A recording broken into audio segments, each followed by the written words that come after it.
বাংলার ইমরান হাশমি বলতে পারি? একদমই না, একদমই না। কেন বললাম? না মানে শুধুমাত্র কিসিং সিকোয়েন্সের জন্য মানে একদমই না, মানে I really respect Imran Hashmi, খুব ভাল লাগে, কিন্তু আমি বাংলার দেবদত্ত রাহা, দ্যাটস এনাফ।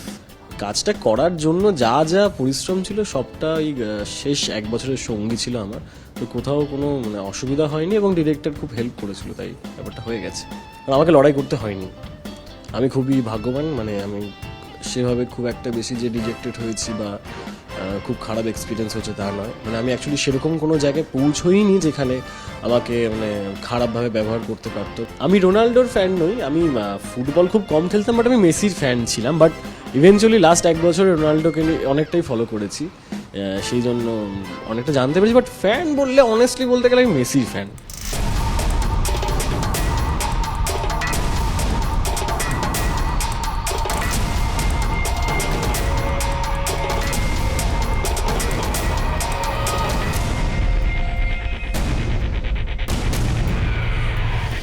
সম্প্রতি তালমার রোমিও জুলিয়েট বেশ হইচই ফেলে দিয়েছে, আর যে সমস্ত মুখ্য চরিত্রগুলো হইচই তৈরি করেছে, মানে যাদের নিয়ে হইচই হচ্ছে, তাদের মধ্যে অন্যতম রানা মজুমদার নিউজ 18 বাংলার ডিজিটালে আজ মুখোমুখি। রানা মজুমদার নাকি দেবদত্ত রাহা, কি বলবো? নামে কি আসে যায়? তার মানে চরিত্র থেকে এখনো বেরোতে পারো? না, এবার বলতেই হবে বেরিয়ে গিয়েছি, আর আর থাকলে পারছি না, নিতে পারছি না। কারণ গত এক বছর ধরে এই কাজটার সঙ্গে ছিলাম, রোজ সকালে ঘুম থেকে উঠতাম এই কাজটাকে নিয়ে আরও পরিশ্রম করব, আরও অনেক কিছু এক্সপ্লোর করব এটা ভেবে। আর কিছু এক্সপ্লোর করার নেই, কাজটা রিলিজ হয়ে গেছে, মানুষের ভালোবাসা পাচ্ছি। এবার একটু রানা মজুমদার থেকে বেরিয়ে আসতে হবে, নইলে নইলে আর হচ্ছে না। একটু ফেসবুকে দেখলাম লেখা রয়েছে বায়োতে রানা মজুমদার নিচে।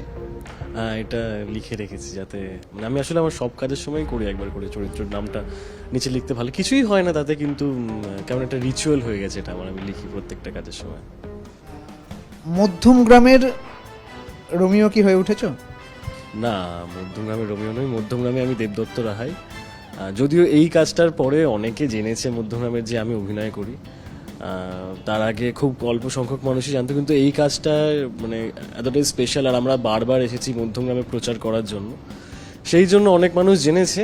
কিন্তু মধ্যমগ্রামের রোমিও আমি নিজেকে বলতে পারবো না।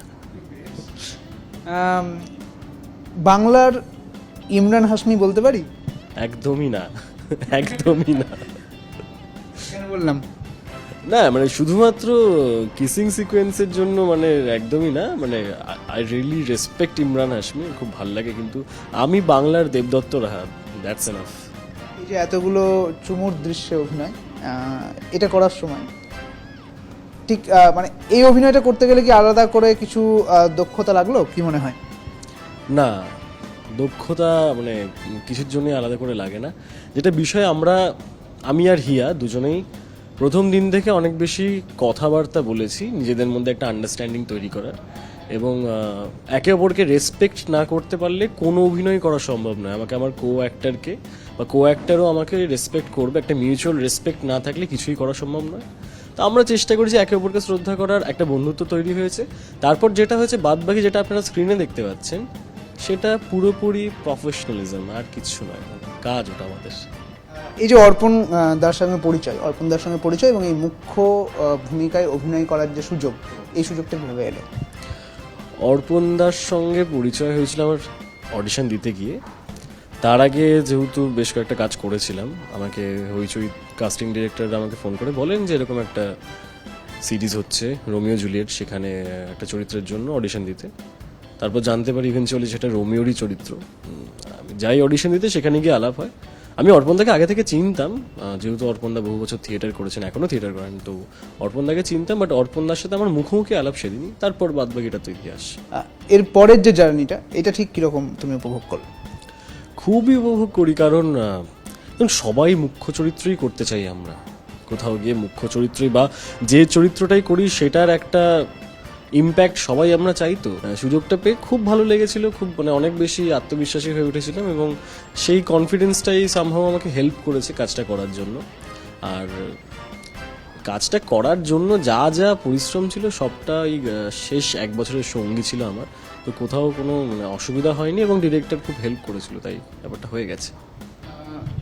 এই ছবিটা করার সময় অনির্বাণ ভট্টাচার্যের যে অভিনয়, অনির্বাণ ভট্টাচার্যের সঙ্গে কাজ করার যে সময়টা তুমি কাটালে, কি কি শিখলে? অনেক কিছু শিখেছি, মানে অনেক কিছু শিখেছি।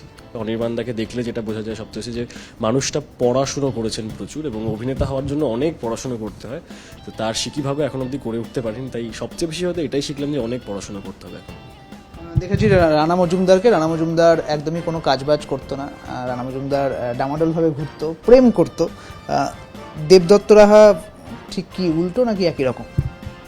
আমি তো মানে আমার একটা মিল আছে, আমি ওই একটা কাজের পরে আর কিছু পারি না, মানে অভিনয় করার চেষ্টা করা ছাড়া আমি আর কোনো কাজই করতে পারি না। মানে আমাকে এখন যদি কেউ বলে যে তোমাকে আর কখনো অভিনয় করতে দেবো না, তাহলে আমাকে একদম বেকার হয়ে ঘুরে বেড়াতে হবে, কারণ আমি ওটা ছাড়া কিছু পাই না। রানা যেমন প্রেম করা ছাড়া কিছু করতে পারে না, তেমনি আমিও এই কাজটা ছাড়া অন্য কিছু করতে পারি না, তো খানিকটা একরকম বলতে পারো। মধ্যমগ্রাম থেকে টলিউডে প্রবেশ এবং সেখানে লড়াই, এই লড়াইটা কতখানি সহজ নাকি কঠিন? কঠিন, খুবই কঠিন, কারণ কিন্তু আমি বলবো না লড়াই, কারণ আমাকে লড়াই করতে হয়নি। আমি খুবই ভাগ্যবান, মানে আমি সেভাবে খুব একটা বেশি যে রিজেক্টেড হয়েছি বা খুব খারাপ এক্সপিরিয়েন্স হয়েছে তা নয়। মানে আমি অ্যাকচুয়ালি সেরকম কোনো জায়গায় পৌঁছইনি যেখানে আমাকে মানে খারাপভাবে ব্যবহার করতে পারতো বা আমার মিসইউজ হতো বা আমাকে এক্সপ্লয়েট করতে পারতো। যাদেরকে দেখে মনে হচ্ছে এরা বিশ্বাসযোগ্য, তাদের সাথেই সম্পর্ক তৈরি হয়েছে, এবং লাকিলি তারা খুব ভালো মানুষ বলে আজকে আমি কাজগুলো করছি আর কি। বাংলার ক্ষেত্রে কোন অভিনেতা তোমার খুব পছন্দের এবং হিন্দির ক্ষেত্রেও?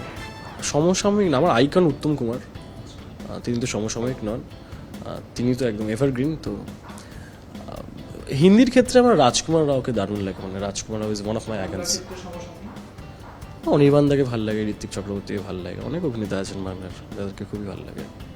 তালমার রোমিও জুলিয়েটের যে গানগুলো হয়েছে অনেক বেশি পপুলার হয়েছে, সেই গানগুলো কোন গানটা তোমার সবচেয়ে বেশি পছন্দের? আমার পছন্দের তো ভালোবাসা জারি আছে, খুবই পছন্দের।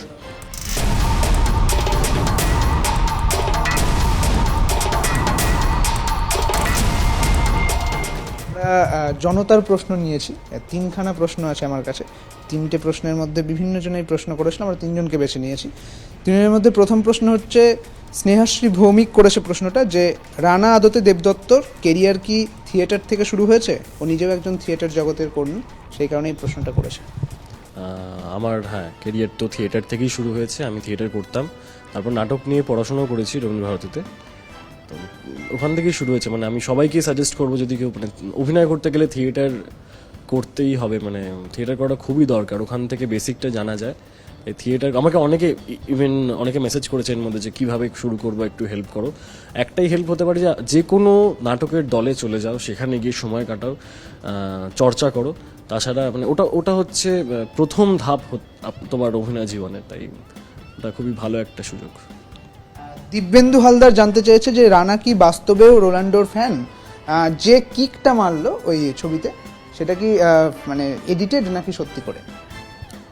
দিব্যেন্দু হালদার, আপনার কি মনে হচ্ছে ওটা এডিটেড? মানে ওটা এডিটেড একদমই নয়, ওটা একদমই মানে ওইখানে দাঁড়িয়ে একটা শটেই হয়েছিল, বাইসাইকেল কিক।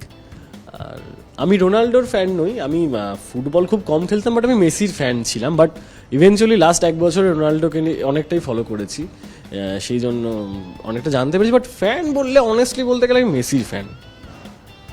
এই শুটিংগুলো করার টাইমে একটু মজার কিছু অভিজ্ঞতার কথা, যেমন ওই যে জায়গাটায় ওই বুদ্ধদেব কি এরকম টাইপের দেখতে, মানে কি মনে হয় ওরকম টাইপের দেখতে? এটা একটা দারুণ জায়গা, মানে আমার খুবই খুব পছন্দের সিন, গৌতম বুদ্ধকে কি এরকম দেখতে। বিষয়টা হচ্ছে যে মানে মজার অনেক অনেক অনেক ইনসিডেন্টস রয়েছে মজার। তার মধ্যে একটা বলি, আমাদের যে সিকোয়েন্সটা রয়েছে ওই নদীর ওপরে আমরা দাঁড়িয়েছি কওলা ব্রিজের নিচে, ওইখানে ওই সিকোয়েন্সটা হয়ে যাওয়ার পরে আমরা যখন উঠে এলাম তখন জানতে পারলাম, মানে ফরেস্টের যারা তখন এলেন, এসে তখন তারা জানালেন যে আপনারা তো এখানে শ্যুট করেননি তো। আর আমাদের যিনি ছিলেন তিনি বললেন যে না না না, এখানে তো কোনো শ্যুট হয়নি। বলে হ্যাঁ, এখানে নামবেন না কিন্তু, এখানে কিন্তু আমরা পাইথন ছাড়ি। তো আমাদের শরীরে তখন একটা শিহরণ বয়ে গেল যে আচ্ছা, আমরা না জেনেই ওখানে গিয়ে শ্যুট করেছি, মানে আমাদের মাথায় কোনো আইডিয়াই ছিল না যে ওখানে সাপ থাকতেও পারে।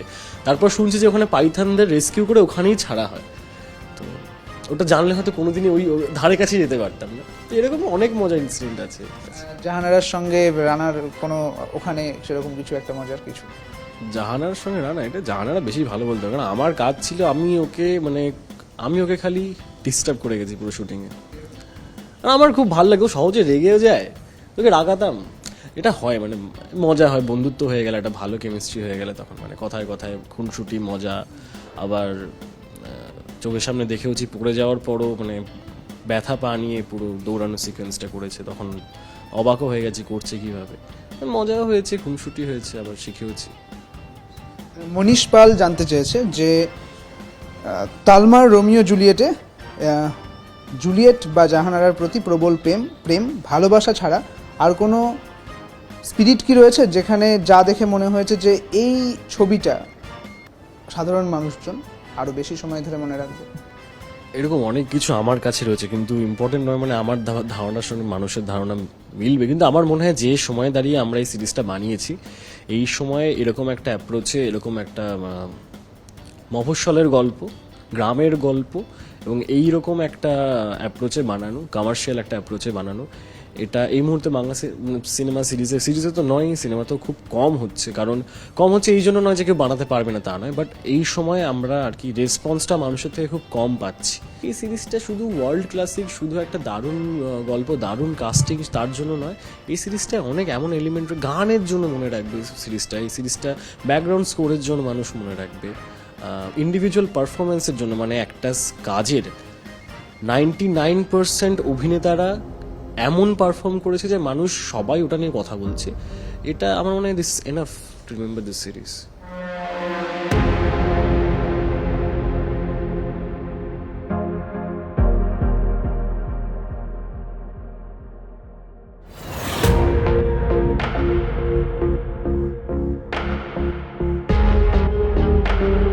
তোমার লক্ষ্য মানুষকে বিনোদন দেওয়া, যে কোনোভাবে, যে কোনো মাধ্যমে। এবার দুটো নাম বলবো, দুটো নামের মধ্যে বেছে নিতে হবে তোমায়। অনির্বাণ ভট্টাচার্য, হিয়া রয়। হিয়া রয়।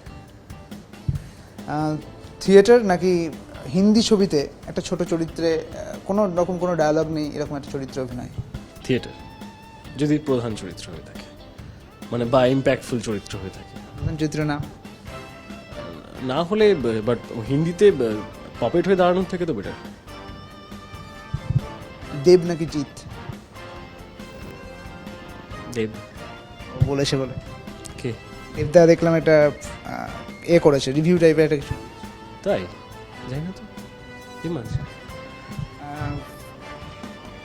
কখনো দেবদার কোনো ছবিতে অভিনয় করার কোনো ইচ্ছে রয়েছে? না, সেভাবে এখনো ভাবিনি, মানে দেবদার ছবিতে অতদূর অব্দি ভাবিনি এখনো। বিধায়ক রাজ চক্রবর্তী, পরিচালক রাজ চক্রবর্তী, কে? পরিচালক রাজ চক্রবর্তী। এরপরে পরবর্তী ক্ষেত্রে কোনো নতুন কাজ কি আসছে? কথাবার্তা চলছে, দেখা যাক কি হয়। এখনো মানে যেহেতু কনফার্ম হয়নি তাই কিছু জানাতে পারবো না। চুপিসারে এমন কোনো কিছু বলতে চাইবে শেষ, যেটা তোমার কিছু বলার থেকে গেল? এটাই বলতে চাইবো যে আমাদের কাজটা করে যাওয়া, আমরা চেষ্টা করেছি ভালো করে কাজটা করার। আপনারা যারা ভালো ওয়েব সিরিজ বা কিছু একটু অন্য ধরনের ওয়েব সিরিজ বা কাজ দেখার চেষ্টা করছেন, তারা একবার হইচইতে গিয়ে তালমা রোমিও জুলিয়েটটা দেখতে পারেন। কারণ সবাই খুব পরিশ্রম করে কাজ করেছি আমরা, একটা অন্য রকমের গল্প রয়েছে, অনেক কিছু রয়েছে গল্পের মধ্যে। সেটা একবার যদি আপনারা দেখেন তাহলে আমাদের ভালো লাগবে। তারপর আপনাদের কেমন লাগছে সেটাও একদম নির্দ্বিধায় জানান আমাদেরকে। আর চুপিসারে যে ভালোবাসা জারি আছে, সেই যে শুরু হয়েছে 15 নভেম্বর থেকে, এখনও চলছে, আগামী অনেক দিন চলবে, তাই শেষ হয়ে যাওয়ার আগে দেখে নিন। একদমই তাই। এবং জানের সঙ্গে মুস্তাকের যে রহস্য, সেই রহস্য অনেক পরে গিয়ে জানা গিয়েছে, তবে দেবদত্তর কিছু রহস্য আমরা বের করতে পেরেছি। আপনারাও একটু চুপিসারে ভালোবাসা জারি রাখুন যে কোনো জায়গায়। ক্যামেরায় সুমনের সঙ্গে সুদীপ্ত, নিউজ 18 বাংলা ডিজিটাল।